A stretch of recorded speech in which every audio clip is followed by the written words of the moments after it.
세물관리학사의 팟캐스트 약과 제1화 제약회사가 말해주지 않는 약 이야기, 오늘은 가다실 편 시작하도록 하겠습니다. 예, 저는 세물관리학사 회장이고요. 예, 그리고 저 옆에 네, 저는 학술의사입니다. 이름을 얘기 안 해도 돼요? 네, 저는 세물관리학사의 학술의사입니다. 저희는 그 약사들이 모여있는 이제 모임인데, 그 약사들이 어떻게 하면 국민들의 신뢰를 얻고 그 신뢰를 바탕으로 발전하고 나아갈 수 있을까, 이런 것들에 관심을 가지고 여러 가지 활동을 하고 있습니다.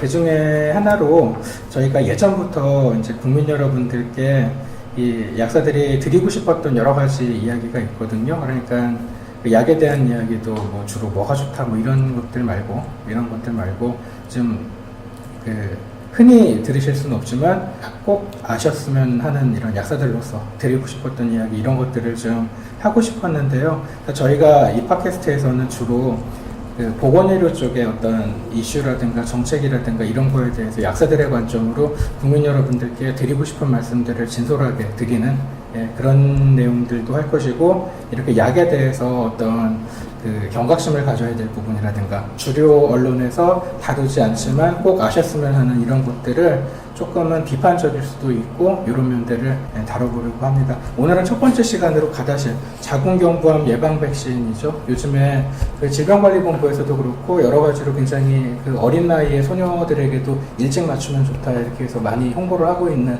이제 백신인데, 2016년도 6월달부터 우리나라도 이제 국가무료 백신 프로그램에 가다실에 들어갔죠. 그래서 만 12세 여자애들한테 무료로 맞추는 프로그램을 하고 있습니다. 그 가다실이 정확하게 얘기하면은 그 자궁경부암을 주로 일으키는 원인이 그 인간 유두종 바이러스, 휴먼 파필로마 바이러스, 그러니까 HPV라고 하는 거죠. 네. 요거 감염을 막아주는 거잖아요. 그렇죠. 그걸 감염을 막아주면서 그게 결국에는 이제 암을 예방한다. 자궁경부암 예방 백신이 그 오늘은 주로 가다실을 얘기할 거지만 가다실만 있는 게 아니죠. 그렇죠. 서바렉스도 있고 또 최근에 가다실 9이 나왔죠. 네, 차이점을 조금 설명을 해줄 수 있어요.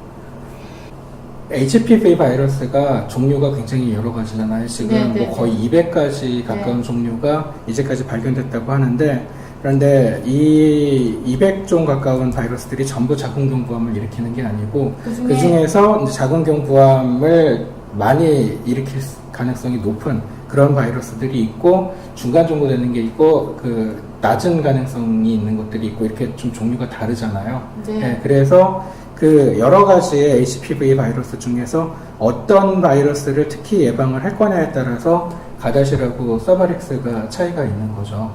가다실이 6번, 11번, 16번, 18번 이렇게를 커버를 하는 거고 예방을 해주는 거고요.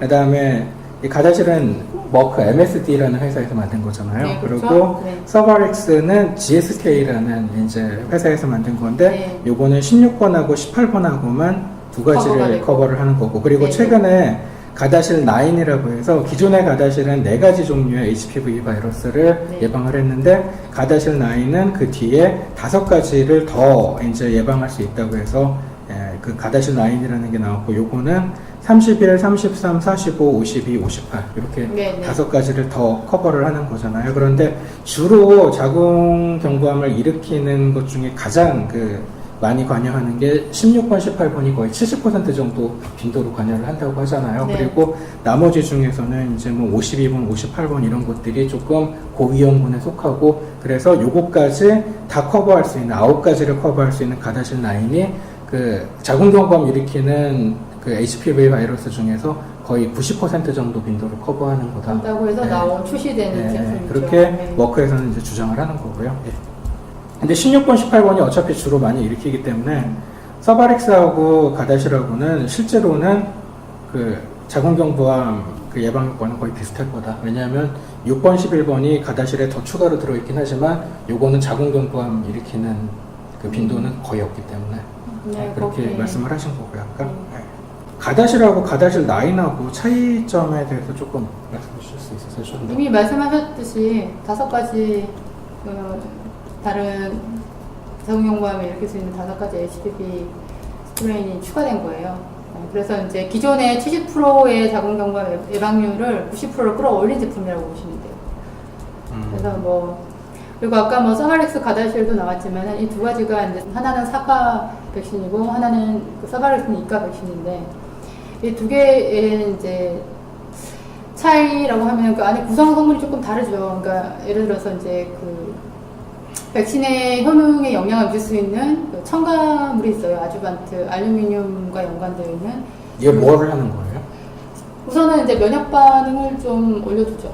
그러니까 이게 그 백신을 맞으면 우리 몸에서 항체를 만들잖아요. 네, 그 작용을 증강시켜주는 첨가물이죠, 이게. 네, 첨가물인데 그 첨가물 종류가 두 개가 또 달라요. 둘 다 알루미늄이 들어있긴 하지만은 서브렉스 같은 경우는 AS54라는 또 가다실 같은 경우는 안에 이제 AAHS라는 이제 성분이 들어있는데 여러분들이 좀 이제 궁금하실 거잖아요. 그러니까 어떤 거는 왜 이가고 또 어떤 거는 왜 사가고 이제 이번 국가가 나왔는데 그 HPV라는 바이러스의 특징을 아실 필요가 있어요. 근데 그 특징을 보면은 그 외피가 있어요. 그 외피가 종류가 두 가지가 있는데 L1하고 L2가 있는데 우리가 알고 있는 이 백신은 L1 프로테인으로 만든 제품이죠. 보통 여러분들이 이제 그 제품 설명서를 보면 L1 프로테인, L1 단백질 이런 말이 나올 거예요. 근데 이제 이 L1이라는 외피가 있고요. 종류가 있고, L2라는 또 그 외피가 있어요. 근데 이 두 개의 차이점이 뭐냐면은 L2 같은 경우는 아까 100가지가 넘는 HPV 종류가 있다고 그랬잖아요. 근데 L2 프로테인은 스트레인에 따라 다른 게 아니에요. 그러니까 L1 단백질 같은 경우는 이게 그 종별로 특이적이에요. 그러니까 달라요, 다. 네. 그러니까 사실은 여러분들 생각을 해보면은 L2 단백질로 만약에 이런 백신을 맞는다면은 여러분이 그 L2 그러니까 단백질로 되어 있는 백신을 맞는다면 사실 스트레인, 그러니까 이 종의 영향을 받지 않고 무조건 HPV 인펙션에 도움이 되겠죠. 근데 문제는 이 L2 단백질은 항체를 만들어내는 게 아주 작아요. 그래서 상품력이 없어요. 그래서 이 제약회사가 L1 단백질로 제품을 만든 거예요.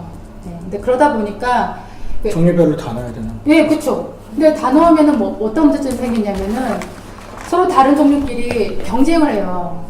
경쟁적으로 작용해요. 그러니까 서로의 효능을 떨어뜨려요. 그래서 무작정 많이 막 집어넣을 수가 없어요.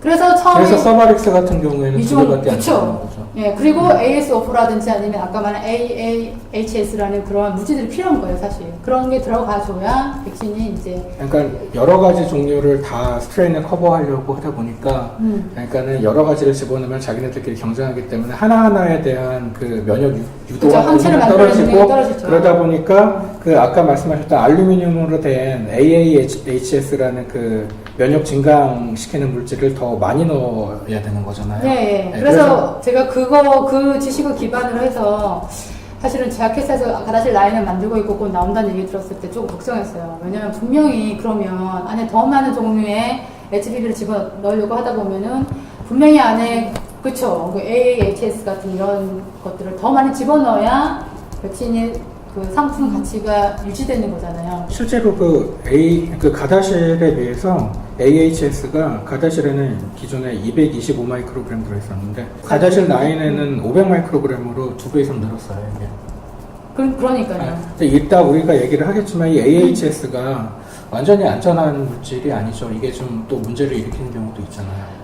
그게 이제 말이 많은데 그게 지금 가다실 회사에서 만든 인설트 그 자료에 나온 걸 기반으로 해서 봤을 때는 AAHS 자체만으로도 약간의 부작용이나 독성을 나타낼 수 있다라는 가능성을 엿볼 수 있는 자료들이 있죠. 이따가 조금 더 그럼 자세하게 네네. 얘기를 하기로 하고 일단 이런 것들을 생각해 봤을 때는 가다실에 비해서 새로 내놓은 가다실 9이 무조건 좋은 점만 있는 것은 아니다. 네, 그리고 그 안에 아무래도 뭔가 그렇죠. 아까 제가 우려하는 그런 점들이 예상될 수 있는데 실제로 그랬다는 거죠. 그렇죠? AHS도 양이 2배 이상 늘었고 또 반면에 안에 들어있는 항원들 있잖아요. 그러니까 HPV 뭐 6, 11, 16, 18 뭐 이런 그 항원들도요 양이 늘었어요. 9에서. 적게는 1.5배, 많게는 2배까지 늘은 그런 종류들이 보이거든요. 그렇게 할 수밖에 없었던 거죠. 그러니까 제약회사 입장에서는 더 많은 종류의 그 바이러스를 커버한다는 것을 내세워서 마케팅을 하기 위해서 이렇게 했는데 그러다 보니까 안을 들여다보면은 제품 자체에 뭔가 복잡해지고 좀 이런 것들이 그렇죠. 이런 거를 피할 수 없게 된 거죠. 이런 사실을 알고 여러분들이 접근을 하셔야 될 것 같아요. 제가 알기로는 미국에서는 이제 서바릭스가 시장에서 나왔고, 그 다음에 가다실 4도 이제 사가 가다실도 이제 그만 판매하겠다. 그리고 가다실 9만 판매를 하겠다고 MSD가 밝힌 걸로 알고 있거든요. 그러면 이제 선택권이 딱 가다실 9밖에 할 수 없는 상황인 거잖아요, 미국에서는. 미국은 좀 그렇고, 제 생각은 우리나라도 그 수준을 밟을지도 모르겠다는 생각이 들어요. 지금 사실은 제가 이 우리나라 백신 무료 백신 접종 프로그램 보면서 조금 참 기분이 별로 안 좋았던 게 타임이 2016년 6월이에요. 그러니까 막 가다실 라인 출시될 때거든요. 마치 근데 우리 백신 그 프로그램에 들어가 있는 제품은 가다실 오리지널, 그러니까 원래 옛날 올드 제품이란 말이에요. 마치 그러니까 이제 신제품 나왔으니까 옛날 제품 재고 처리하듯이 느껴지는 사업이에요, 이게. 제가 봤을 때는 다른 거 다 떠나서 봐도 이거 좀 기분 나쁜 좀 약간 타이밍상 저는 그러니까 이거는 저만의 그냥 생각인데 근거는 없죠. 근거는 없습니다. 팩트는 아니고 제가 봤을 때 그래서 이 프로그램을 보면서 조금 기분이 좀 별로 좋지가 않았어요. 이 부분에서. 자, 그러면 이제 가다실의 어떤 문제점들 또는 한계점들 이런 것들에 대해서 하나씩 얘기를 우리가 나눠볼 텐데요. 첫 번째로 이런 말씀을 학수 이사님이 하셨어요. HPV 예방 백신이라는 것이 자궁경부암을 완전히 예방할 수가 없다. 다만 암을 미룰 수 있다고 표현하는 것이 더 정확하다. 이런 말씀하셨는데, 일단은 요거부터 한번 얘기를 해보고 싶어요. MSD에서 주장하는 자궁경부암을 70% 예방한다, 90% 예방한다. 이 예방률이라는 게 어떻게 나오는 수치인가? 그러니까 실제로 자궁경부암인 사람들 놓고 봤을 때 거의 지금 16번, 18번이 그 자궁경부암에 기여하는 정도가 70%라는 얘기잖아요. 거기에 이제 기반으로 해서 기반해서 자기가 만든 이 가다실 같은 경우는 그 16번, 18번을 완전히 커버한다 이거죠. 그러니까 이게 이렇게 실험을 해본 게 아니죠. 그러니까 가다실을 맞은 그룹과 맞지 않은 그룹을 놓고 그 두 그룹에서 나중에 이제 자궁경부암이 생긴 빈도를 봤을 때 가다실을 맞은 그룹이 안 맞은 그룹에 비해서 70% 더 적더라. 이런 식으로 해서 70%라는 수치가 나온 게 아니죠. 이게. 아니요. 이게 엔드 포인트가 암인 그런 임상시험 이런 건 아직 없어요. 임상시험은 없고요. 예. 어디까지 봤냐면은 CIN이라고 있어요. 이게 뭐냐면은 보통 이건 조금 이제 일반인들한테는 어려운 용어일 수 있는데 이게 그냥 쉽게 말하면 암의 전 단계라고 보는데요. 그러니까는 이제 HPV 감염이 일어나면은 여성 자궁 경부의 세포가 약간 그러니까 성질이 변하잖아요. 그렇죠. 예. 그래서 그러면서 생기는 그런 부위 전암 단계. 그렇죠. 암 전 단계까지는 봤어요. 그래서 암 전 단계까지 봤을 때 보통 그 암 전 단계가 이제 보통 생기는데 걸리는 거를 보통 이 임상 시험을 보니까 보통 4년, 3년 뭐 이런 정도 기간을 놓고 봤을 때 HPV 16번, 18번에 국한해서 생긴 CIN 같은 경우는 거의 100% 가까이 그러니까 예방을 했다라는 시험 결과는 있어요. 그러나 엔드포인트가 암이었던 거는 없죠. 그러니까 이 70%라는 수치가 어떤 논리로 만들어진 거냐면은 자궁경부암을 일으키는 가장 주된 원인은 HPV 바이러스 감염인데 그런데 그 중에서 16번과 18번이 70% 정도의 빈도를 차지하니까 자궁경부암을 일으키는 어떤 빈도의 70% 정도는 16번과 18번에 의한 것이니까 16번과 18번의 감염을 예방할 수 있으면은 자궁경부암 자체를 70% 예방할 거 이런 논리인 거잖아요. 예, 그런 논리인데 근데 실제로 임상시험을 그렇게 한 건 아니잖아요. 그렇죠. 문제는 임상시험을 그렇게 한 것도 아니고 그리고 문제는 그게 성립하려면은 보통 암에 걸리는 전체 십수년의 어떤 모든 기간에 걸쳐서 이 백신이 16번, 18번 HPV 감염을 100% 거의 100% 그렇죠? 완전히 막는다는 가정이 성립해야 돼요. 근데 제가 아까 미룰 수 있다 이런 표현을 쓴 이유는 이 백신 자체의 작용 기간이 그 정도로 길다는 근거는 어디도 없어요. 자궁경부암이 진행이 굉장히 느린 암이죠. 아주 느린 암입니다. 네. 정말 느리고 그래서 나중에 얘기하겠지만 정기적인 모니터링만이 이 암을 예방할 그 수 얘기를 있는. 조금 해야 될 것 같은데 예, 예. 자궁경부암에 대해서 이제 보통 얼마 정도가 실제 암으로 가는지, 그러니까는 HPV 바이러스에 감염됐다고 해가지고 다 암으로 가는 게 아니잖아요. 그렇죠. 그거를 이제 본 통계가 있는데 그렇죠. 1년 안에 그 HPV 바이러스에 감염됐더라도 이거는 뭐 이제 종류에 관계없이 HPV 바이러스에 감염됐을 때 1년 안에 스스로 좋아지는 비율이 70%고 네, 이게 맞습니다. 2년으로 가면은 90%가 스스로 회복이 된다고 그래요. 그럼 나머지 10%가 남았잖아요. 그렇죠. 이 10% 중에서 절반만이 3년째 되는 해에 그 CIN 아까 말씀하셨던 전암 단계에 이제 진입을 하는 거예요. 네, 전암 맞습니다. 단계 스테이지 2나 3에 네. 진입하는 게 3년 뒤에 이제 그러면 100명이 감염됐다고 했을 때 그 중에 5명만 CIN2 내지 3 스테이지가 되는 거잖아요. 나머지 95명은 회복이 된다는 거잖아요. 그렇죠. 저절로. 우리 예. 몸 안에 있는 면역 시스템이 그걸 다 해결해요. 그리고 예. 심지어는 별 증상도 없이 이게 없어집니다. 네, 그리고 이게 더 시간을 두고 지켜보면은 그 아까 100명 중에 5명 남았잖아요. 그 5명 중에서 그 2년 더 있어서 이제 5년째 됐을 때 그때에 그 나머지 5명 중에서 1명꼴로만 그 인베이시브 캔서, 그러니까 진짜 암으로 발전을 하는 거잖아요. 그러니까 5년을 기다려서 봤을 때 100명 감염된 사람 중에 딱 1명 정도만이 실제 암으로 진행된다는 거잖아요. 이게. 네. 예. 그런데 그 지금 이제 아까 잠깐만 언급을 하셨지만 가다실이라든가 서바렉스가 주사를 맞아도 이 HPV 바이러스 감염을 예방하는 그 기간이 그렇게 충분히 길지가 않죠. 얼마 정도 된다고 하나요? 그러니까 이제 제 가다실 그 회사에서 나온 그 인설트 자료에 의하면은 이 사람들이 주로 한 그 트라이얼 기간, 그러니까 모니터링한 기간이 4년이고요. 거기다가 그 중에 한 개의 스터디는 5년으로 연장해서 더 팔로우를 했어요. 그런 거를 보면은 근데 보통 5년이라고 보고요. 최근에 자료들을 보면은 최근에 또 이제 포스트 마케팅 해가지고 또 자기들이 또 이제 서벌런스 한 그런 자료들 있잖아요. 그런 걸 보고 기반으로 하면 최대 그러니까 8년까지는 자기들이 이게 뭐 프로텍션 기간이 뭐 보장될 수 있다라고 하지만 여기서 또 한 가지 또 중요한 거는 이게 되게 개인차가 있고요. 성별차가 있어요. 그리고 스트레인별로 또 좀 달라요.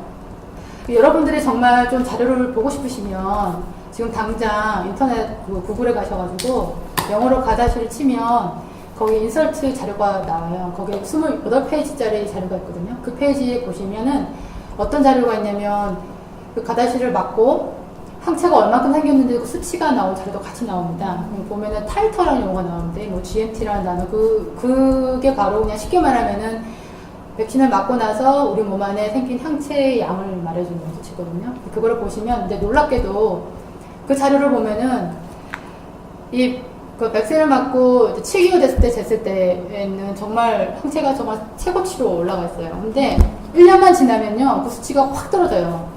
그러니까 원래 처음에 생겼던 항체의 5분의 1 정도로까지 확 떨어집니다.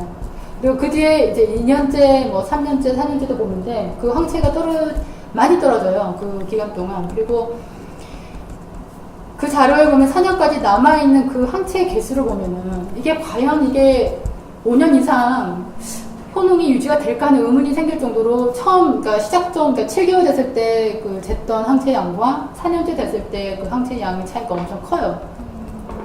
그리고 그 뒤에 이제 구체적인 자료가 나와 있지 않아서 모르겠지만은 사실 그런 자료들을 놓고 봤을 때 5년 이상 이게 유지가 될지 안 될지에 대해서는 제약회사가 이렇게 자신있게 이거는 암을 예방한다라고 말할 정도로 그렇게 강력하게 기간이 길 거라는 것을 왜냐하면 실제로 암까지 간 거를 임상실험한 게 없기 때문에 없습니다. 네, 네. 그거 확실하게 얘기 못하는 거죠. 못해요. 네. 그리고 또 재밌는 거는 또 그 종별로요, 또 항체 생성량이 또 다르고요, 떨어지는 수치도 다르고요. 특히 18번 같은 경우는 많이 떨어져요.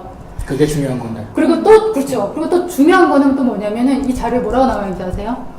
항체, 그러니까는 이 그 감염을 위한 보호 작용을 위해서 그럼 최소 항체가 어느 농도 이상은 돼야 된다는 기준이 있어야 되잖아요. 근데 그것도 명확하지 않다라고 표현되어 있어요. 그러니까 아직 얼마 이하로 떨어졌을 때부터 효과가 없는지 그것도 몰라요 지금. 예. 그게 문제인 거예요. 거죠. 네.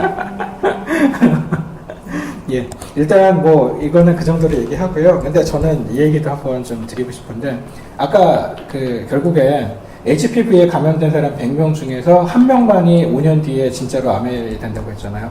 그럼 나머지 99명은 주사를 안 맞아도 암이 안 된다는 거잖아요. 그러면은 나머지 99명은 불필요하게 주사를 맞는 셈이 되는데 이 사람들은 가다실 이제 주사로 인해서 어떤 베네피트 못 보거든요. 근데 문제는 뭐냐면은 이따가 다시 또 얘기하겠지만 Serious Adverse Event가 있어요. 그러니까 이거는 아주 심각한 부작용인데 그 이를테면은 사망 또는 뭐 그 장애. 생명의 위협, 장애 이런 거에 이르는 심각한 그런 부작용이 생기는 비율이 그 1000명 중에 한 23명 정도 25명 정도 이 정도가 된다고 이거는 MSD에서 자기네들 임상 실험한 거 가지고 이제 발표를 한 거예요. 그러면은 아까 얘기할 때 그 100명 중에 99명은 베네핏이 없다 그랬잖아요. 주사를 맞아도. 그럼 1000명 중에 990명은 베네핏이 없다고 했는데 그러면 10명 정도만 그 효과를 볼 수 있는 거죠. 왜냐면 실제로 100명 중에 1명만이 진짜로 암으로 진행되니까. 근데 100명 중에 그 2.3명은 오히려 시어리어스한 부작용이 겪는 거죠. 그러면 이거는 그 어떤 암 예방의 효과를 누리는 그 사람에 비해서 오히려 심각한 부작용을 누리는 사람이 2배 이상 많다는 거잖아요. 제가 그 자료 그 내용이요 어디 나오냐면 가다실 9 이번에 새로 나온 9 인서트 7페이지에 나오거든요. 그거 보고 되게 너무 웃겼어요. 인서트 페이퍼라는 게 그 제약회사에서 약의 가치 참조하는 설명서를 네. 설명서가 이 형태가 어떠냐면 앞에 하이라이트 한 장짜리가 있고요. 그 뒤에 이제 쫙 있어요. 근데 대부분이 한 장짜리만 읽죠. 사실 뒤에 더 많은 정보가 있습니다. 근데 사실 일반인들이 읽기 좀 어려운 내용도 있지만 그래도 잘 훑어보시면 엄청나게 많은 내용들이 있고 거기에 7페이지에 그런 내용이 나와요. 그러니까는 어떤 식으로 나오냐면은 가다실 라인이 안전하다는 걸 강조하기 위해서 자기들이 이제 2.3%의 그 중증 그 부작용, 아까 말한 Serious Adverse Events 레이트가 있다 하면서 또 자기가 비교 컴패리즌으로 가다실을 예로 들면서 가다실은 2.5%에 왔다. 2.5%가 있어요. 그러니까 심지어는 가다실 라인이 조금이지만 약간 중증 이상 반응을 줄었다는 걸 자기는 자랑하기 위해서 쓴 근데 에세이가 사실은 약하고 인과관계가 없어도 다 보고가 되기는 하거든요. 그래서 또 그걸로 얘기를 할 수도 있을 것 같아요. 그렇죠. 뭐 아니, 근데 예. 이따가도 얘기하겠지만 가다실 말고도 근데 안전하고 확실한 예방 수단들이 있거든요. 있으니까. 그리고 네. 중요한 거는 우리나라에서 그 2.3%를 인구 10만 명당 그러면 몇 명이 2.3%면 2,300명이죠. 그러니까는 10만 명당 2,300명이 그런 중증 이상 반응을 뭐 인과관계든 뭐든 간에 뭐 인과든 상관된 관계든 다 어떻게 했을 때 이제 있는 가능성이 있는 거잖아요. 근데 문제는 우리나라에서 인구 10만 명당 자궁경부암을 앓을 그 사람의 수가 얼마냐면은 2011년 데이터 기준으로 얼마인지 아세요? 14.9명이에요. 2,300명과 15명은 엄청난 차이죠. 그렇죠. 14.9명이 암에 안 걸리게 하기 위해서 그러면 2,300명이 그것도 심각한 부작용. 네, 그리고 이건 빼박이에요. 왜냐하면 자기들이 만든 자료에 있는 내용이에요. 사실은. 네.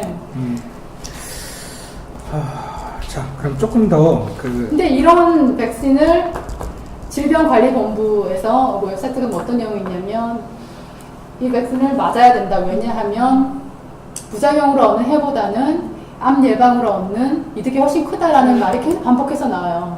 네, 네. 그러니까 그 말이 얼마나 말도 안 되는 좀 결론을 내려놓고 얘기하는 것 같아요. 저는. 그리고 심지어 약간 그 각 보건소 있잖아요. 그럼 네. 접종률이 높은 보건소 가서 이제 그걸 치하하고 접종률이 네, 높였다고. 네. 지금 질본본부장 직접 가서 이번에 그 얼마 전에 4월 마지막 주가 무슨 백신 세계 예방 접종의 날 그 주간이었어요. 그래서 네네. 그 주간에 이제 그 보건소에 가가지고 그 군에서 접종률이 제일 높았던 거예요. 한 70몇 프로? 근데 시골일수록 높던데. 네, 제가 안타까운 게 맞아요. 거기 되게 정보에 좀 취약한 지역이 있어요. 그래서 곡성 같은 데가 70%가 넘어요. 네, 맞아요. 근데 사실은 또 곡성군이었던 것 같아요. 근데 또 이런 부분도 있어요. 자궁경부암 자체가 농촌 지역이나 네네. 그리고 의료 서비스의 접근성이 떨어진 지역일수록 발생률이 높아요. 자궁경부암 자체가 원래 특성이. 근데 사실은 그래서 그런 크게 놓고 봤을 때는 뭐 그게 나쁘지 않다라고 생각할 수도 있지만 지금은 근데 나중에는 얘기를 하겠지만 지금 말한 것처럼 그런 농촌이나 시골 지역일수록 접종률이 높은 이유는 이런 정보에 취약한 곳일수록 이제 훨씬 그냥 질병관리본부나 학교에서 하는 말만 믿고 그냥 애들 좋다고만 볼 수도 없는 거죠, 그렇죠? 그쵸, 예. 그런 그만큼 거죠. 스스로 이렇게 판단해서 생각하실 수 있는 것들이 조금 약하다는 거기 때문에. 그렇죠. 네. 네, 근데 저희가 지금 이 거를 얘기를 하는 것도 우리가 약사고 보통 우리 약사들이 다루는 약은 그거예요. 아픈 사람들이 먹는 약이에요. 그렇죠? 그러니까 특정한 어떤 그 계층, 그러니까 뭐 어디가 아파서 아픈 사람들이 약을 먹는 이유는 한 가지예요. 모든 약은 부작용이 있어요. 부작용이 없는 약은 없어요. 그렇죠? 영양제 이런 거 하는 곳은. 영양제도 사실 많이 먹으면 부작용이 있고. 근데 그 아픈 사람이 약을 먹는 이유는 약을 먹음으로써 겪는 부작용보다는 이 약을 먹음으로써 얻는 이득이 크기 때문에 먹는 거예요. 기본적으로 그 의사들 처방을 내리는 기본도 그거예요. 항상 우리가 말하죠. 그러니까 베너핏 리스크 애널리시스를 통해서 한단 말이에요. 근데 백신 같은 경우는 조금 다른 게 이거는 아픈 사람만 쓰는 의약품이 아니에요. 모든 사람들이 그것도 치료용도 아니잖아요. 아파서 이렇게 쓰는 게 아니고 뭔가를 내가 예방하려고 근데 건강 증진을 위해서 이렇게 선택을 해서 맞는 건데 사실 이런 제품일수록 훨씬 안정성이 중요하거든요. 참 그렇잖아요. 그런데 지금 이 가다실 백신 사업 같은 경우는 좀 그런 부분에 대해서 충분한 고찰이 좀 부족하지 않나 생각이 드는 거죠. 안전성에 대해서 이제 조금 더 나중에 또 얘기를 하고요. 네. 그럼 두 번째로 한번 학술이사님께서 또 지적하신 내용 중에 자궁경부암 예방 백신의 어떤 효용이 과연 그 스크리닝 검사, 그러니까는 미리 이렇게 그 질병이 심해지기 전에 미리 초기 단계에서 예방하는 검사인 펩스메어 테스트를 이걸 뛰어넘을 수가 있는가, 이런 이제 문제 제기가 있으셨거든요. 그래서 펩스메어 테스트라는 게 그 자궁경부를 이렇게 긁어가지고 그 세포를 도말에서 현미경으로 보는 거죠. 이렇게 해서 이제 그 세포가 변형돼가지고 암세포가 되기 전에 이상 이제 상태로 변형되지는 않았는가. 그래서 거기에서 CIN 이제 단계인지 이런 것들을 확인할 수가 있고.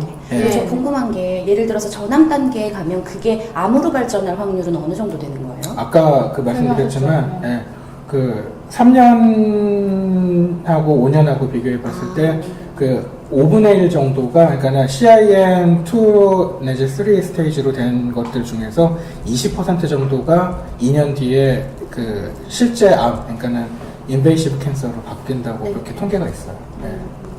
그리고 그 중에 40%가 또 이제 30년 뒤가 가면은 그러면은 약간 그 중에 40%, 그러니까 전체 40%. HPV 간염의 2%죠. 2% 정도는 30년 뒤에 인베이시브 카시노마를 가는데 그게 한 30년 걸려요.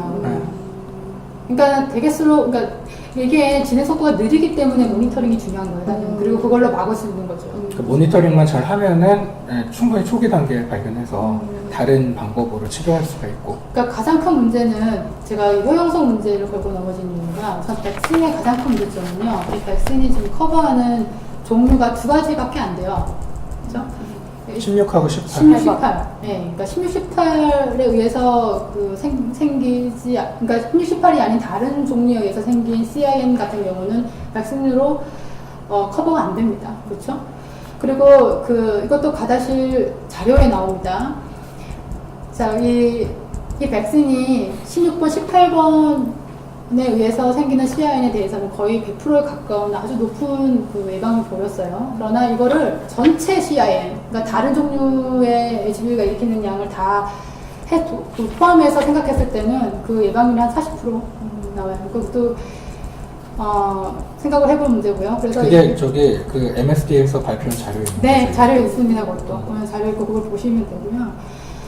그래서 그런 걸 놓고 봤을 때, 제가 왜 펩스미어 테스트가 정말 중요하냐, 그리고 이게 더 효용성이 가치가 있다고 보는 거는 이미 그 자궁경부암 그 검사라고 보통 일반인들이 얘기해요. 그거 자궁경부암 검사를 잘 해서 자궁경부암을 떨어뜨린 나라의 예를 보면은 그 효용성이 70%에서 80% 사이 돼요. 그러니까 이미 그렇게 확 줄일 수가 있어요.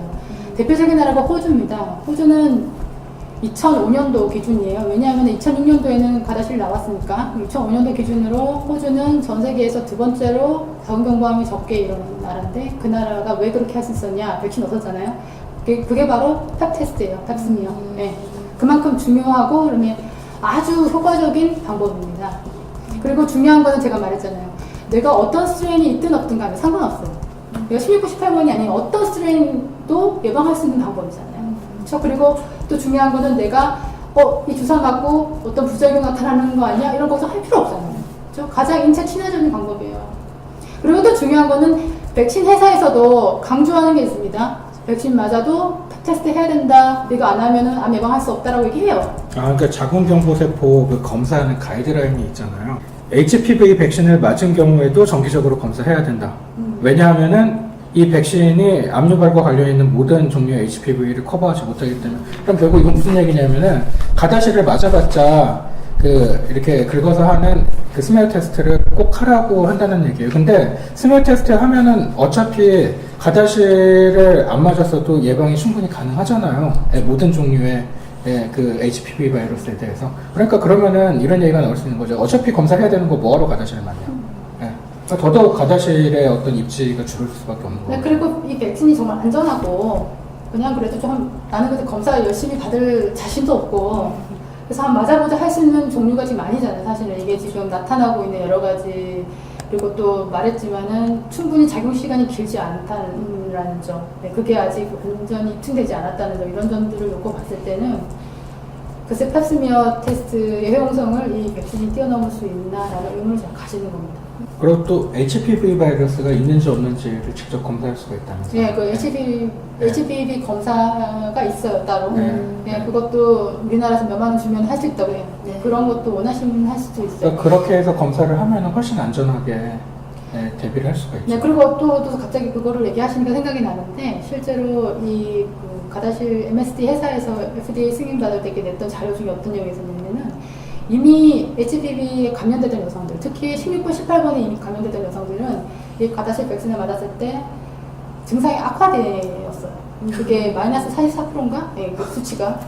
근데 그거는 이 자료에는 없어요. 가다실. 그러니까 아직 감염이 안 됐는데 맞았을 때는 예방 효과가 있지만 이미 감염이 된 사람은 오히려 악화시킬 수도 있다. 악화시킬 수도 있죠. 그런 포텐셜이 있다는 데이터가 있고요. 아니 근데 왜 그런 거는 발표 안 해? 다른 얘기를 몰라요. 아무도 모르죠. 네, 그리고 심지어는 40대, 50대 성경험 있는 사람도 뭐 맞으라고 병원 가서 물어보세요. 맞으라고 얘기하거든요. 아니 근데 문제가 내가 16번, 18번에 감염이 돼 있는지 안 돼 있는지를 모를 수도 있잖아요. 가다실 맞으러 가는 사람 중에서. 그렇죠. 그러니까요. 그러니까 그런 부분에 대해서 전혀 평가가 이루어지지 않고 그냥 아까도 말했지만 마치 무슨 뭐 기호품을 그냥 무조건 하듯이 좋은 거죠. 그냥 백신을 맞는 거예요. 무슨 영양소사 맞듯이. 그렇죠. 그게 문제점이라는 거죠. 그러니까 이런 얘기 좀 하는 이유가 맞지 말라는 얘기가 아니고요. 이런 모든 정보를 다 읽어보고 본인이 마지막 결정을 하라는 거예요. 누가 좋다더라 해서 맞지 마시고. 우리 한국 사람들 조금 여러 의견을 들어보고. 그렇죠. 예. 충분히 검토하시고 그리고 뒤에서 얘기하겠지만 12세 애들한테는 왜 문제가 될 수 있는지 그리고 10세 애들한테는 어떤 게 최선인지에 대해서 부모님들이 많이 걱정하실 텐데 그런 부분은 사실 애 일이니까 더 많은 정보를 접해야 되고 그런 기회를 저희가 드리고 싶어서 왜냐하면 아무도 얘기를 안 해서 이 얘기를 왜 아무도 안 하는지 모르겠어요. 근데 사실상 성인이 이제 자궁경부암 백신을 맞으러 가도 의사분들이 그런 얘기를 전혀 안 해주잖아요. 그러니까 예방할 수 있다. 이거는 뭐 자궁경부암을 예방할 수 있는 유일한 백신이다. 그렇죠. 네. 그리고 마치 제가 자꾸 펫 테스트를 강조하는 이유가요. 네. 그러니까 사람들이 이런 부작용이 있어도 사람 마음이 그렇잖아요. 이게 암을 예방할 수 있는데 부작용을 좀 감수해서라도 받고 싶을 수 있잖아요. 사람이 그렇죠. 근데 그거는 또 다른 어떤 대체 얼터너티브가 없다면 그것도 나름 현명한 선택이에요. 근데 지금 제가 강조하고 싶은 거는 백신이 아니어도 백신만큼 또는 백신보다 더 효과적인 효용성이 강한 방법이 있다는 거예요. 안전한 방법이. 그거를 말씀드리고 싶어요. 많은 분들이 이거 모르시고 계시는 것 같아서. 자 그러면 이제 그 자궁경부암 예방 백신이 안전하지 않을 수도 있다 또는 부작용 사례들이 있다 이런 얘기가 조금씩 나왔거든요. 그래서 조금 더 구체적으로 이제 문제가 됐던 사례들이나 이런 거를 좀 얘기를 같이 해봤으면 좋겠는데 일단은 제약회사에서 했던 안전성, 세이프티에 대한 실험 대상이 좀 부족한 면이 있다 이런 문제 제기를 해주셨거든요. 즉 이 MSD에서 했던 이제 그 임상시험에서 안전성 실험에서는 이 전체 그 실험 대상 중에서 16세 미만 소녀들이 1200명밖에 포함되어 있지 않았다라는 이제 내용이 있어요. 예. 그래서 이게 적은 숫자인가요? 1200명. 전체 임상 시험에 참여했던 그 수에 비해서 적은 숫자이기도 하고요. 그리고 그게 어린 나이 애들에 대해서 그 임상 시험을 한 것도 막바지에 했어요. 처음에는 제일 많이 했던 연령대가 16세, 26세 사이 그 위주로 많이 했고 그 미만은 거의 안 하다가 나중에 이제 막판에 했고 그래서 전체적으로 이제 그 객체 수가 좀 작고요. 그리고 중요한 거는 이제 제가 앉아서 실험 대상이라고 했는데 그 MSD가 했던 임상 시험이 그 세이프티에 포커스를 맞춘 시험이 별로 없어요. 거의 그러니까 임상 시험을 여러 가지를 하잖아요. 했는데 보통 한 대부분이 가지만 에피커시에 포커스가 맞춰져 있고, 네, 네, 네. 그리고 또 그 프리 라이선싱 트라이얼 중에 뭐 예기치 않게 또 나타나는 그런 부작용 사례가 있잖아요. 그러니까 실제로 어떤 10대 소년이 죽었어요, 갑자기. 두 번째 샷을 맞고 20 며칠 있다가. 실제로 그런 일이 있었던 거예요? 네, 입사 때. 네, 그러니까 그 프리 라이선싱 네. 트라이얼. 그러니까 가다시니까 그 승인 받기 전에. 네. 근데 중요한 건 그거에 그 부작용으로 인정이 안 됐어요. 그러니까 왜냐면은 인과응이 네, 그렇죠. 네. 그거 일정이 힘들잖아요. 그러니까 왜, 그래서 대부분 이제 하는 말 있잖아요. 아마 프리 이그지스팅 컨디션이 있었을 것이다. 뭐 아니면 뭐 그런 식으로. 네. 그래서 그거 자체가 제외됐고. 보니까 유튜브에 그 덴마크 공영방송에서 이 가다실의 안전 문제에 대해서 다큐멘터리 만들어서 올린 게 있더라고요. 올라온 날짜 보니까 재작년이던데. 최근이에요. 네, 그렇게 방영이 된 적도 있고 이게 실제로 그래서 덴마크 같은 경우에는 이게 여론이 좋지 않으니까 그 EMA 유럽 의약국 거기에다가 이제 그 FDA의 유럽판인데 거기에다가 그 안전성에 대해서 다시 한번 좀 조사해가지고 확실하게 결론을 내달라 이렇게 했더니 EMA에서는 이제 안전성에 문제가 있다는 확실한 어떤 근거를 찾을 수 없다 뭐 이런 식으로 이제 임상이라든가 이제 사용했을 때 나타났던 문제점들이 가다실이 원인이었다는 확실한 증거가 있다는 것도 아니지만 가다실이 원인이 아니라는 확실한 증거도 없는 거잖아요. 그러니까 EMA가 얘기한 것도 결국에는 가다실에게 면죄부를 주기에는 좀 부족하다는 생각이 들더라고요.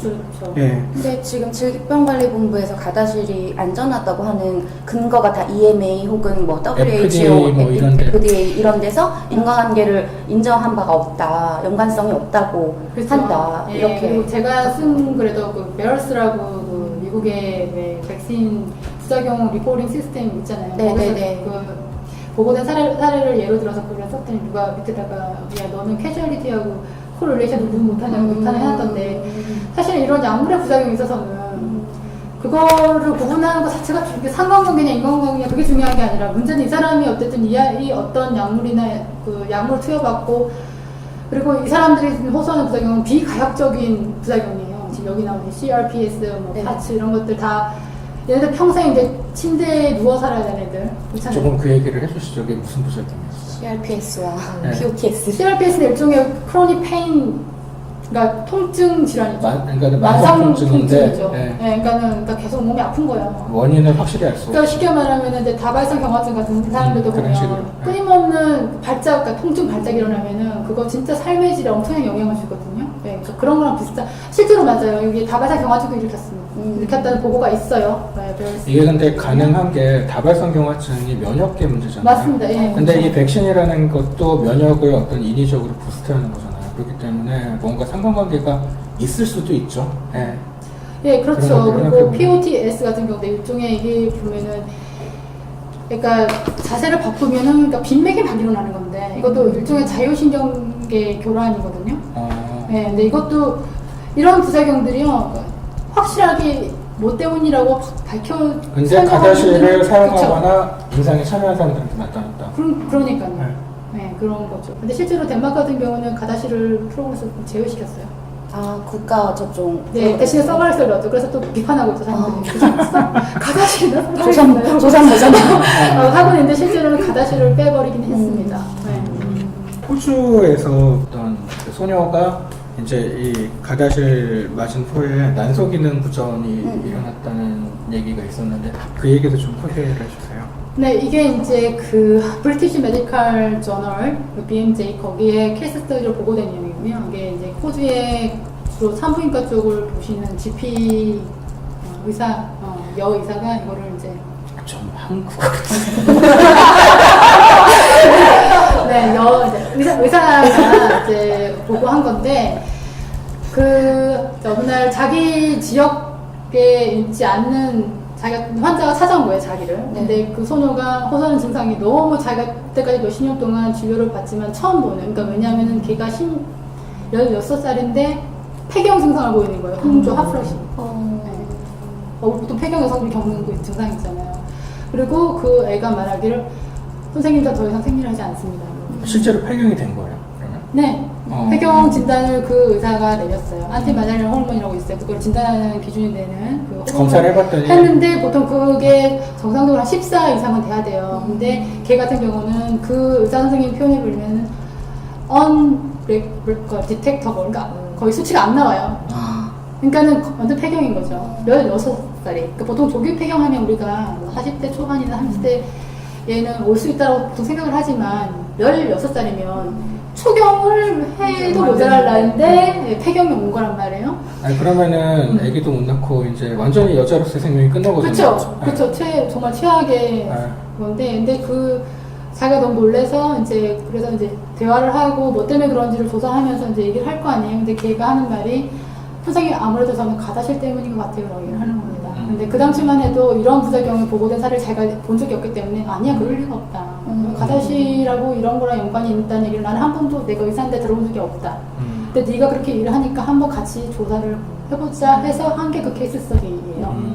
근데 그 의사의 결론은 그거예요. 자기가 이때까지 그 MSD가 했던 여러 가지 임상시험 다 체크했어요. 근데 이 임상시험 참 재미있게도 그 가임기 여성들에게 그 임상시험 기간 동안 그 경구 피임약을 먹였어요.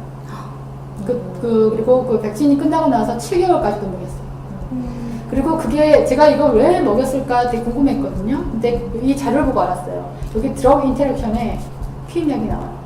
그래서 피임약과는 별로 인터랙션이 없더라 하고 이렇게 적혀있어요. 그걸 보기 위해서 일부러 그렇게 그런 것 같아요. 그런데 문제는 그렇게 임상시험을 했기 때문에 이 백신이 얼마만큼 여자의 그 생식 기능에 영향을 미치는지 전혀 이게 그 마스킹이 되는 거죠. 그쵸. 가려지는 거죠. 왜냐하면 여자가 피임약을 먹으면 여자가 자기 생리 주기를 하지 않습니다.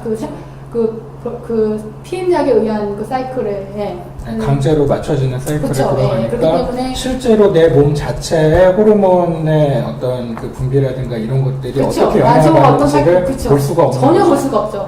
가려지게 그래서 여기서 제가 12세 아이들한테 이 백신 정말 조심해야 된다라고 말하는 이 제일 중요한 부분이 나오는 게 여러분 12세가 어느 때예요? 지금 2차 성징이 시작되고 지금 우리 때는 보통 16살 때 초경했잖아요. 근데 지금은 나이가 좀 내려갔고요. 10세, 13세 때 초경 많이 해요. 지금 우리나라 애들. 평균은 아마 그 정도 될 거거든요. 그때 백신을 맞으면 어떤 일이 일어날 건지에 대해서 신중하셔야 돼요. 그러니까 그리고 여러분들이 아실지 모르겠지만 초경을 하잖아요, 여자가. 그러면 여자의 난소에서 바로 배란이 일어나는 게 아니에요. 초경하고 나면 그거를 이제 그 미나르케라고 하거든요. 그러니까 그 초경을 하고 나면 난소가 이제 서서히 워밍업을 합니다. 그래서 그거를 이제 전문 용어로는 무배란 월경이라고 해요. 그러니까 무배란 월경을 해요. 보통 그게 한 1년 정도 걸려요. 근데 그 사람이 좀 수개월에서 1년 정도. 그러니까 그 기간 동안은 난소가 제 기능을 완전히 하는 게 아니고 이제 서서히 이제 내가 제대로 하려고 2차 성징이 하는 과정인 거죠. 그러고 나서 완전한 배란 월경을 하게 되면 이제 우리가 지금 하고 있듯이 규칙적으로 이제 월경을 할 수가 있는 거예요. 그러니까는 적어도 이거를 애들한테 맞추려면은 이런 어떤 가이드라인이 있어야 된다. 제가 생각할 때는 어떤 가이드라인이냐면은 얘가 지금 초경을 하고 있는지 한지가 얼마 됐고 뭐 행위는 어떤지 그리고 중요한 거는 임상시험을 할 때는 그래도 사람을 선별해서 해요. 여러분 아시는지 모르겠지만 그 사람이 건강을 체크하고 임상시험을 하죠. 그런데 백신은 아무나 맞춰. 와서 돈만 내면 이제 맞을 수 있는 거예요.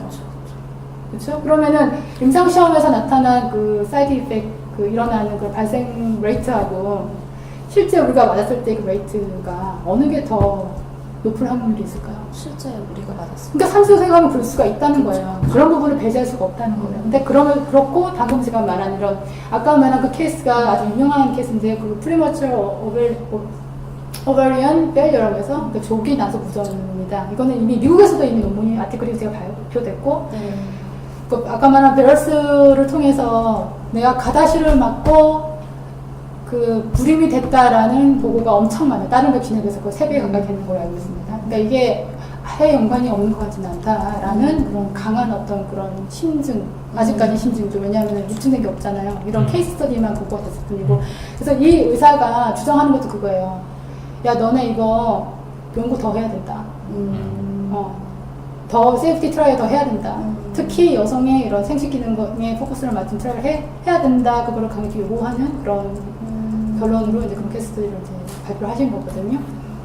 그리고 실제로 이제 미국이나 이런 데 이제 부작용 보고를 보면은 연관성이 없다라고 딱 잘라 말하기 힘든 부분이 있죠. 분명히. 그래서 이런 거를 놓고 봤을 때 우리나라 지금 12세 애들한테 무료 접종하는데 무료라고 좋다고 무조건 맞추실 게 아니라 이런 게 이미 있다. 그리고 중요한 거는 이게 확률이 뭐 낮다고 해도 한번 우리 애한테 일어나면 걔는 평생 심각한 부작용들이 워낙 많기 때문에. 네, 불임이 되는 거예요. 그러니까 그거를 아주 신중하셔야 되고 또 중요한 거 하나 더 얘기하면 그리고 이 회사에서 주장하는 게 10대 어린애들이 맞으면 항체가 훨씬 많이 형성돼요. 그 말은 맞습니다. 근데 아주 빨리 또 떨어져요. 그래서 거의 또 웃긴 거는 이 회사에서 다른 나이 때는 4년까지 항체 아까 말한 그 GMT라고 해서 그 타이터 그러니까 농도를 조사했는데 나이 어린애들 그룹에서는 딱 3년까지밖에 조사를 안 했거든요. 근데 그때 3년 때 떨어진 수치를 보면은 되게 많이, 그러니까 계속 많이 뚝뚝 떨어져요. 다른 연령대는 처음 첫 해만 뚝 떨어지지, 나머지 2년, 3년 때 좀 덜 떨어지거든요. 근데 10대들은 2년, 3년 때도 뚝 떨어져요. 거의 3분의 1. 그것 때문에 임상시험을 더 짧게 한 거 아니에요? 그거는 모르죠. 더 오래 보면은 더 떨어질 것 같아요. 그러니까 그래서 제가 봤을 때는 얘들이 물론 항체를 아주 많이 형성하는 건 맞는데 지속 기간이 충분히 긴가에 대해서 의심이 있고 그러니까 여러모로 봤을 때 12살 나이에 얘한테 이거를 맞추는 게 효용성 면에서도 안전성뿐만이 아니고요. 효용성 면에서도 근데 그러면 제약사에서는 왜 이 10대 아이들한테 맞추라고 뭔가 이렇게 목표가 했을까요? 있는 목적이 오히려 그러면은 성인들한테 그게 어떤 원리냐면 그 HBV 나이브 환자한테 훨씬 효과가 좋습니다. 근데 HBV가 없는 상태의 몸은 어린아이일수록 좋죠. 그쵸. 성경험도 없고. 그리고 실제로 이게 임상시험에 이미 HBV 바이러스에 한번 감염됐던 사람은 효과가 떨어져요. 효과가 떨어지고 그리고 또 아까 말한 것처럼 그 12부 18번 이미 있는 사람들은 악화될 그런 수도 문제도 있고 있고. 그러니까 이 사람들은요 또 이게 지금 우리가 맞는 백신이 자기들의 자료예요. 자기들의 자료 효과가 좋아야 돼. 그러니까는 어린애들을 맞으면 아까 말했죠. 처음에 만들어진 항체 수도 훨씬 많고요. 네, 그리고 그 초기에 항체 수가 많기 때문에 뭐 HBV 인펙션에 대한 그 예방률은 아주 높겠죠. 네, 그렇긴 근데 지극히 자기들 위주의 생각이에요. 그거는 네, 그렇잖아요. 약간 보면은 이 여러 가지 임상시험 한 것들이라든가 이 마케팅하는 여러 가지 것들을 보면 철저하게 자기들이 유리한 것들만 선택해서 어떤 이 태도를 그쵸. 취하고 있다는 아까 환자의 건강과 안전보다는 이런 것들이 지금 가장 문제인 것 같아요. 일부러 그렇게 했다는 물론 증거는 없어요. 하지만 보면 모든 그 어떤 태도가 다 그렇거든요. 지금. 그리고 질병관리본부가 12세 애들한테 무료 접종 프로그램 하나 근거 중에 하나가 우리나라 청소년들 뭐 첫 경험 나이가 12점 몇 살? 근데 그 조사가 성경험한 한 청소년들만 대상으로 한 조사예요. 그러니까 전체 청소년들을 놓고 그런 게 아니고 성경험을 했다고 말하는 애들 3,000명. 이미 성경험이 있는 이제 학생 청소년들만 그래서 모아놓고 언제 하니까 처음 했냐? 12점 몇 세가 나오는 거죠. 네. 그러니까 수치는- 그거보다 더 일찍 맞춰야 된다. 근데 저는 이런 생각이 들었는데 이거 보면 어떤 생각이 드냐면은 원래 학교에서 점심 주는 시간이 12시라고 치면 어떤 애들은 점심밥을 9시에 먹어야 되는 거예요. 나는. 그래서 걔네들 때문에 학급 전체가 다 점심시간을 9시로 한다. 이거 똑같은 거야, 이게. 그쵸. 이거 좀 진짜 웃기긴 한데 틀린 말을 안 너는 해. 몇 시에 점심 먹니? 라고 점심을 일찍 먹은 애들한테만 물어봤어. 그랬더니 저는 9시에 먹어야 돼요. 그러니까 그래 그럼 너희들을 위해서는 우리 모두 다 점심을 9시에 먹자. 이거 똑같은 거야. 진짜. 논리가. 그쵸. 그리고 그 나이면 12살 뭐 10.8세였어요? 예, 12.8세. 그 나이면 사실은 웬만한 이유를 앞지르는 시기예요. 그 되게 성문화 오픈되어 있는 그런 나라보다 과정스러운 거고 그러고 이 자궁경부암이 우리나라가 실제 성인 여성 기준으로는 21세에서 22세가 찼죠. 전체 인구를 그렇죠. 평균하면 전체 그렇다는 성인. 거죠. 그리고 또 이제 그 정부에서 이제 이 자궁경부암 접종을 권장하는 근거 중에 하나가 우리나라가 다른 나라들보다 자궁경부암 유병률이 높다. 이제 여긴 발생률이라고 되어 있는데 2011년도 기준으로 10만 명당 14.9명인데 미국이 거의 그 절반 수준밖에 안 되거든요. 그래서 다른 나라보다 훨씬 높다. 물론 이제 미국은 감소 추세이긴 7.9명 하지만 현재. 예, 그래서 이런 것들을 들고 있는데 여기에 대해서는 어떤 또 그래서 이제 이거의 가장 큰 원인은 우리나라 아까 말한 자궁경부암 세포검사 이거에 대한 그 수검률이 되게 낮아요. 우리나라가. 그리고 그 자료 보면은 30대 이상부터 조사되어 있는 게 있는데 30세 여성들이 오히려 더 낮아요. 나이 드신 분. 그러니까 사실 아까 제가 말했지만 그 CIN 그 세포 변화가 가장 많고 다빈도로 일어나는 때가 25세, 35세 사이거든요. 특히 그 나이대 여성들은 좀 그 정기 검진을 신경 써서 하실 필요가 있고 우리나라는 사실 얼마 전까지만 해도 20대는 대상이 아니었어요. 근데 2016년도 작년부터는 이거 20세 이상이면은 무료로 네, 2년에 한 번씩. 네, 2년에 한 번씩. 그 옛날에는 이 네. 헵스메어 테스트 받는 그 권고 사항에 30세가 넘어야지 그쵸. 권고하라고 그렇거든요. 가이드라인이 그렇게 돼 있었는데 이제 바뀌어서 20세가 넘으면은 이제 그 테스트를 받는 게 좋다 이렇게 바뀌었다는 거죠.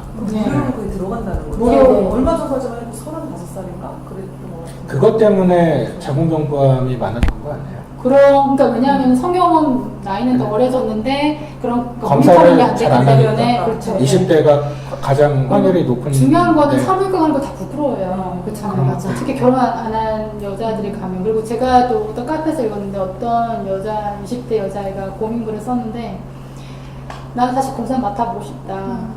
근데 이거 결과가 우편으로 날아온다 그러는데 그럼 우리 부모님 오면 안 될 것 같은데 점점점 이게 또 성경험으로 인한. 그렇죠. 그러니까 부모님들은 얘가 지금 나쁜 짓 하나 그러니까 그런 남의 이목을 신경 써야 되고 이런 분위기와 그래서 제가 봤을 때는 그러니까 차라리 이거 무료 백신 이거 놔줄 분 있으면 그런 홍보 사업이나 그러니까 그게 부모님 세대에도 약간 좀 인식 전환이 필요하고요. 네. 젊은 사람들도 필요하기 때문에 그런 부분에 좀 더 재원과 노력을 기울이면 훨씬 더 좋지 않을까 하는 개인 생각이 있어요. 그리고 컨돔만 써도 이거는 전염도 안 되는 거고. 남자들이 또 완전히 나올 수는 없어요. 좀 왜냐하면 이게 접촉으로 감염되기도 해서 그렇지. 네, 그래서 그냥 단순히 스킨 이렇게, 이렇게 접촉으로도 감염되기도 우리나라 해서. 남자들을 교육을 잘 시켜요. 그러면 근데 진짜 제가 힘든 것 이거 같아요. 근데 제가 조사하면서 진짜 놀란 거는요. 그 영화, 그러니까 인펀트, 그러니까 우리나라 말로 영화인가? 애기들도 HPV가 있는 경우가 있어요. 영화. 그거는 엄마는 아빠한테 받는 거예요. 그렇지. 그러니까 전체 한 10% 정도는 그럴 수 있대요.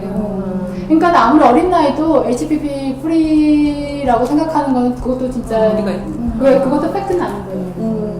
가다실이 승인됐던 과정 보면은요, 이게 이제 전문용어로 패스트 트랙이라고 하는데, 패스트 트랙이라는 말 자체가. 그러니까 신약 같은 거는 조금 임상시험하는데 시간이 오래 걸리면은 네, 좀 이제 빨리 그 쓰면 약이 빨리 나올 수가 없고 그러니까 이제 좀 사회적으로 빨리 나올 필요가 있다고 생각되는 약은 정부에서 빨리 이렇게 단계를 그 허가 좀 절차를 FDA가 이렇게 해줄 수 하죠. 있는 그런 패스트 트래킹이 있는데, 그게 얘가 패스트 트래킹 백신이에요. 그러니까 충분히 트라이얼이 완전히 끝나지도 않은 상태에서 바로 그러니까 막판에 이제 나온 건데, 문제는 이 패스트 트래킹 크리테리아도 있어. 모든 약을 아무거나 해주는 건 아니죠. 아니, 그러니까 만약에 뭐 지금 개발되고 있는 이 약 아니면 다른 약을 쓸 게 없다든지 아니면 그렇죠. 기존의 그 트리트먼트가 있는데 그 트리트먼트가 부작용이 너무 극심해. 그래서 이거라도 빨리 써봐야 된다. 네, 네. 그러니까 항암제 같은 경우 그런 경우가 있을 수 있겠죠. 네네.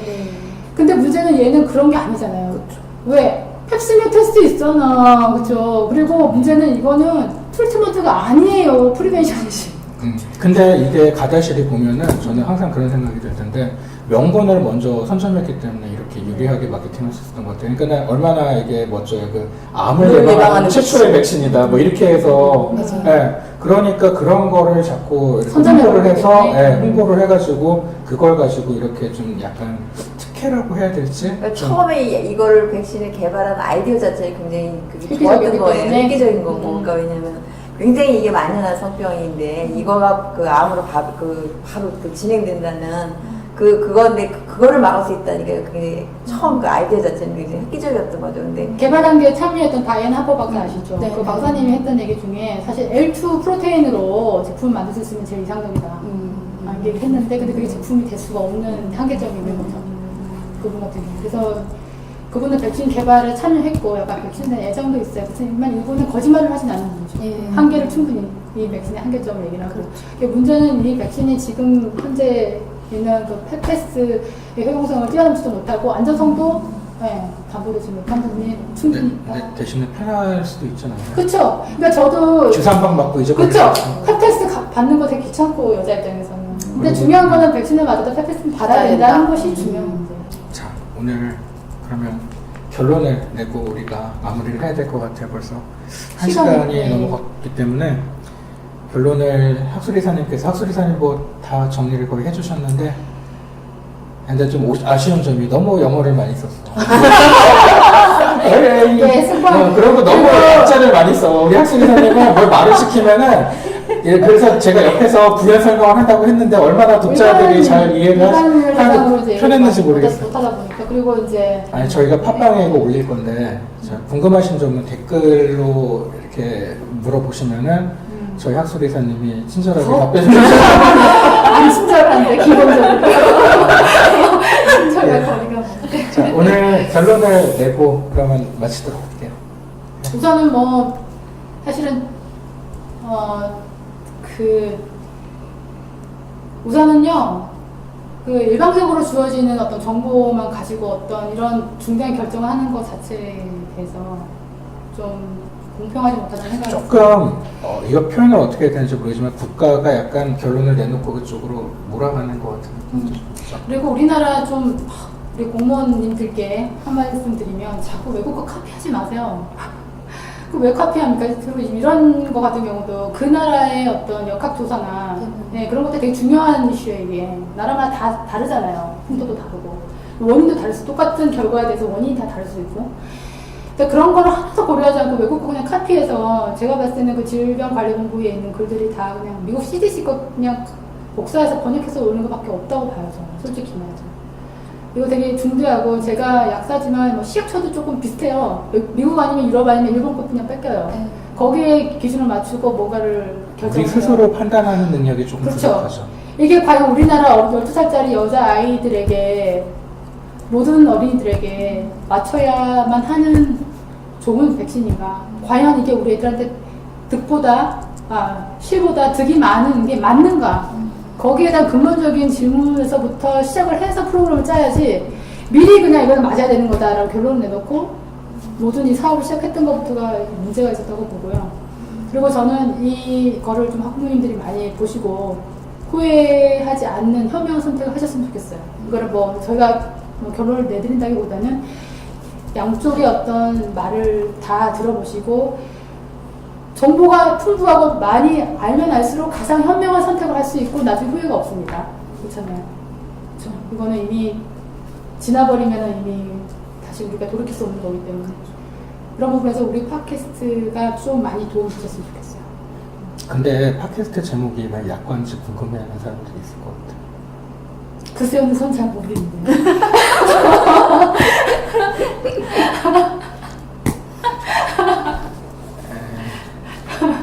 저희가 사실은 팟캐스트를 두 가지를 하는데 하나는 이제 약사들이 듣는 팟캐스트고요. 하나는 이제 국민 여러분 대상으로 오늘 시작하는 팟캐스트인데 두 개를 했잖아요. 근데 약사들이니까 약자는 들어가야 될 것 같고 그래서 이름을 지어보라고 했더니 학술이사님이 약사들이 듣는 건 약밥이라고 하고 국민 여러분께 들리는 거는 약과로 하자. 이게 내 의견내라고 하니까 10초 만에 이렇게 해가지고 상당히 귀찮아서 놀랐어요. 그래서 저희 팟캐스트 이름은 약과가 됐습니다. 약과가 맛있어요. 예, 저희는 다음 시간에 또 또 다른 내용으로 더 좋은 주제로 또 찾아뵐 거고요. 오늘 청취해주신 선생님들, 참여해주신 선생님들 모두 감사드립니다. 감사합니다. 감사합니다. 네.